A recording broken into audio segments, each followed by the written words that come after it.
संभाजीनगर येथील उत्तरा नगरीमधील वॉर्ड क्रमांक 36 गांधीनगरी या ठिकाणी चेंबर चोकअप झाल्यामुळे चक्क ड्रेनेजचे पाणी आता नागरिकांच्या घरामध्ये शिरत आहे।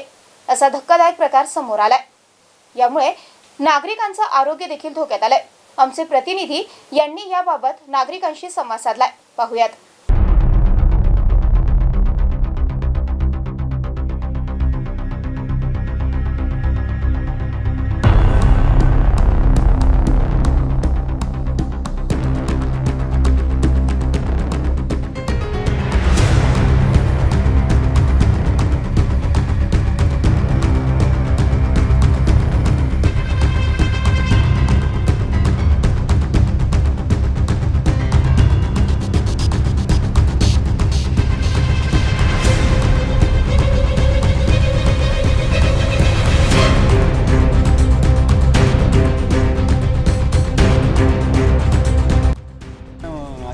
काय ड्रेनेजचं 3 महिने झाले, हे सगळं तुंबून तिकडून पाणी येतंय। सगळं आमच्या अपार्टमेंटमध्ये पाणी उतरलं।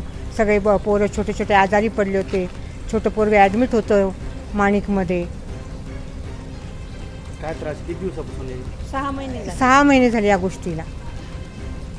बदलून देतो ड्रेनेजची लाईन म्हणले, अजून काही बदलायचा पत्ता नाही। फोन केले नगरपालिकेत गाड्या येत। चिकलठाणा येथील गांधीनगरीमध्ये तुम्ही बघाल आता हे ड्रेनेज लाईनचं पाणी किती घाण आहे, इथं साचलेली आहे बघा तुम्ही। स्थानिक नगरसेवकांना इथं लक्ष देणं गरजेचं आहे बघा। आज तुम्ही बघाल जवळपास 6 महिने झालेत हे पाणी इथनं पूर्ण लोकांच्या घरात जातं। इथं लहान मुलं खेळतात इथं आजूबाजूला। आता इथं मच्छर वगैरे धावतात, ते मुलं आजारी पडतात। याकडे प्रशासनानं लक्ष देणं गरजेचं आहे। बघून घ्या चांगलं आहे बघा, त्यांना किती घाण दिसते बघा।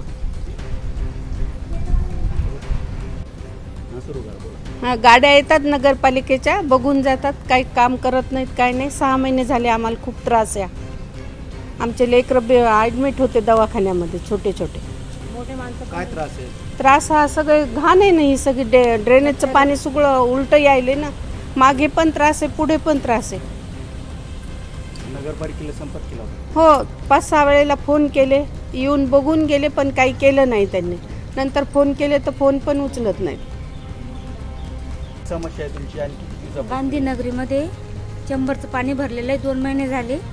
आणि ते अक्षरशः ते पाणी घरात येऊ लागलं किचनमध्ये। सगळे बिमार पडू लागले। ताप, सर्दी, डेंग्यूची साथ चालू आहे, त्याच्यामुळे डेंग्यूच्यामुळे ताप येऊ लागले। आणि जाधव साहेबांना महानगरपालिकेमध्ये कंप्लेंट केली होती। जाधव साहेबांनी नुसते हो शेव केलं, चेंबरनं मंजूर झालं म्हणे, तरी हो केलं, अजून काही आले नाही। फक्त ड्रेनेजची गाडी येते, बस येते आणि थोड्या वेळ थांबतीन, परत चालल्या जाते। ड्रेनेज खराब झालं पण एवढं सांगता फक्त बस।